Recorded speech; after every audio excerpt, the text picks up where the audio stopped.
عقل مند کی رسول خدا کی صفت بتاتے ہیں، فرمایا عقل مند کی صفت یہ وہ کم باتیں کرتا ہے. زیادہ بات کرنا تمہارے عقل کو ضائع کر دیتا ہے، کیونکہ زیادہ بات کرے گا کبھی کوئی ایسی بات کہہ دے گا، کسی کی غیبت کر دے گا. یہی زبان ہے جو طلاق کرواتی ہے.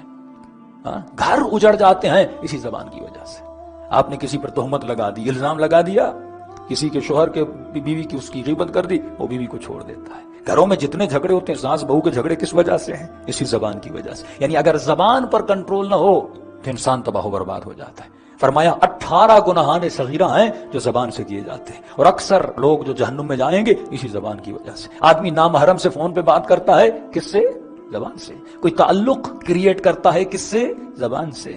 کسی زنا کی طرف جاتا ہے، زبان سے. کوئی حرام کا معاملہ انجام دیتا ہے، کس سے؟ زبان سے. یعنی یہ انسان سوچے کہ مجھے اپنی زبان کو وہاں پہ استعمال کرنا ہے جہاں پروردگار عالم نے کہا. دیکھیے جب آپ اس کو بند کریں گے نا، یہ صمت اللسان ہے، یعنی جب زبان پر کنٹرول کریں گے تو کیا ہوگا؟ خدا آپ کو مستجاب الدعوہ بنائے گا.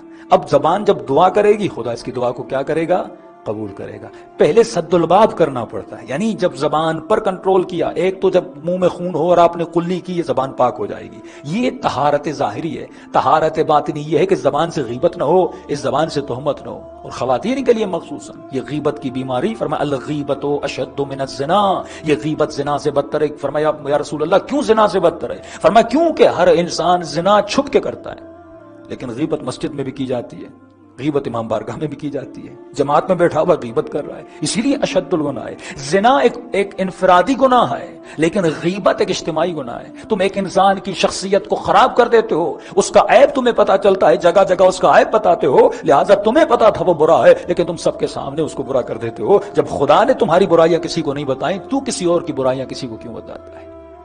یہ ہے کسی کا گناہ، کسی کا عیب رکھنا، وہ چاہے بیوی کا عیب ہو، وہ چاہے شوہر کا عیب ہو. یہ بالخصوص خواتین میں بیماریاں ہوتی ہیں. گھر کی باتیں باہر لے جانا، شوہر کی باتیں باہر لے جانا، اپنی سہیلیوں اور دوستوں کو بتانا، یہ شرعاً حرام ہے. یہاں کی بات آپ وہاں پہ لے جائیں، اسی طرح مرد یہاں کی بات وہاں پہ لے جائے. فرمایا نہیں، زبان پر کنٹرول کیا کرو. جس نے زبان پر کنٹرول کیا وہ بندہ الہی بن جاتا ہے، اور خدا اس کی زبان کو مستجاب دعویٰ بنا دیتا ہے. تو اچھا اگر چپ رہیں تو کیا کریں؟ فرمایا بہترین عمل ہے اس زبان کو ذکر خدا میں مشغول رکھو، اور ذکر خدا کو یاد کرنے کے لیے ہاتھ میں تصویر رکھا کرو، کیونکہ جب تصویر رہے گی کوئی نہ کوئی چیز یاد آئے گی. اس لیے مومنوں کو کہتا ہوں، آپ کے گھروں میں جب کوئی بندہ ہے اس کو اللہ یاد آئے.